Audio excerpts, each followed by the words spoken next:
Bengaluru Mysuru express ವೇನಲ್ಲಿ ಕಳೆದ 3 ವರ್ಷಗಳಲ್ಲಿ ಸಂಭವಿಸಿದಂತಹ ಅಪಘಾತಗಳಲ್ಲಿ 215 ಮಂದಿ ಮೃತಪಟ್ಟಿದ್ದಾರೆ.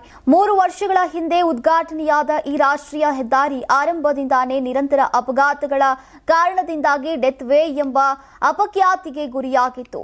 118 ಕಿಲೋಮೀಟರ್ ಉದ್ದದ ಈ ಎಕ್ಸ್‌ಪ್ರೆಸ್ ವೇನಲ್ಲಿ ಕಳೆದ 3 ವರ್ಷಗಳಲ್ಲಿ ಒಟ್ಟು 1674 ಅಪಘಾತಗಳು ಸಂಭವಿಸಿದ್ದು 215 ಮಂದಿ ಸಾವನ್ನಪ್ಪಿದ್ದಾರೆ. ಇವುಗಳಲ್ಲಿ 311 ಮಂದಿ ಗಂಭೀರವಾಗಿ ಗಾಯಗೊಂಡಿದ್ದು 1000ಕ್ಕೂ ಹೆಚ್ಚು ಮಂದಿ ಸಣ್ಣ ಪುಟ್ಟ ಗಾಯಗಳಿಗೆ ಒಳಗಾಗಿದ್ದಾರೆ. ಬೆಂಗಳೂರು ಮೈಸೂರು ಎಕ್ಸ್‌ಪ್ರೆಸ್ ವೇ ಅನ್ನ 2 ಹಂತಗಳಲ್ಲಿ ನಿರ್ಮಿಸಲಾಗಿದೆ.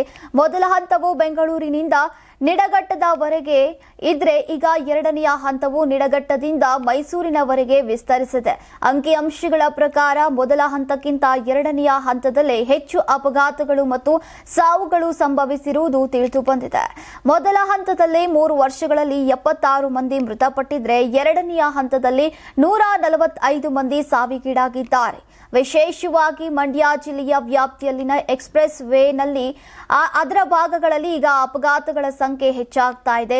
ಇನ್ನು ಹೆದ್ದಾರಿ ಉದ್ಘಾಟನೆಯ ಮೊದಲ ವರ್ಷವಾದಂತಹ 2023ರಲ್ಲಿ ಬೆಂಗಳೂರಿನಿಂದ ನಿಡಘಟ್ಟದವರೆಗೆ 33 ಮಂದಿ ಹಾಗೂ ನಿಡಘಟ್ಟದಿಂದ ಮೈಸೂರಿನವರೆಗೆ 77 ಮಂದಿ ಅಪಘಾತದಲ್ಲಿ ಮೃತಪಟ್ಟಿದ್ದಾರೆ.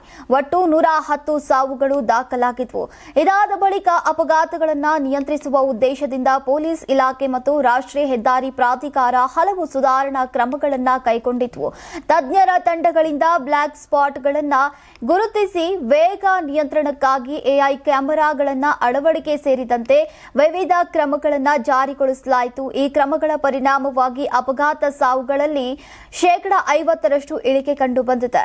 2024ರಲ್ಲಿ 54 ಮಂದಿ ಮೃತಪಟ್ಟಿದ್ರೆ 2025ರ ಅಕ್ಟೋಬರ್ವರೆಗೆ 51 ಮಂದಿ ಅಪಘಾತಗಳಲ್ಲಿ ಸಾವಿಗೀಡಾಗಿದ್ದಾರೆ. ಯಾರಾಗ್ತಾರೆ ಎಂಎಲ್ಎ ಅಭ್ಯರ್ಥಿ 2028 ಶೀಘ್ರದಲ್ಲೇ. ಪ್ರತಿದಿನ ಒಂದೊಂದು ಕ್ಷೇತ್ರದ ಟಿಕೆಟ್ ಆಕಾಂಕ್ಷಿಗಳ ಸಂಪೂರ್ಣ ಮಾಹಿತಿ ಪೊಲಿಟಿಕಲ್ ಜರ್ನಲಿಸ್ಟ್ ಕೆಎಂ ಶಿವಕುಮಾರ್ ಅವರಿಂದ. ಕರ್ನಾಟಕದ ನಂಬರ್ 1 ಡಿಜಿಟಲ್ ಮೀಡಿಯಾ ನಿಮ್ಮ ನೆಚ್ಚಿನ ಕರ್ನಾಟಕ ಟಿವಿಯಲ್ಲಿ ಮಾತ್ರ.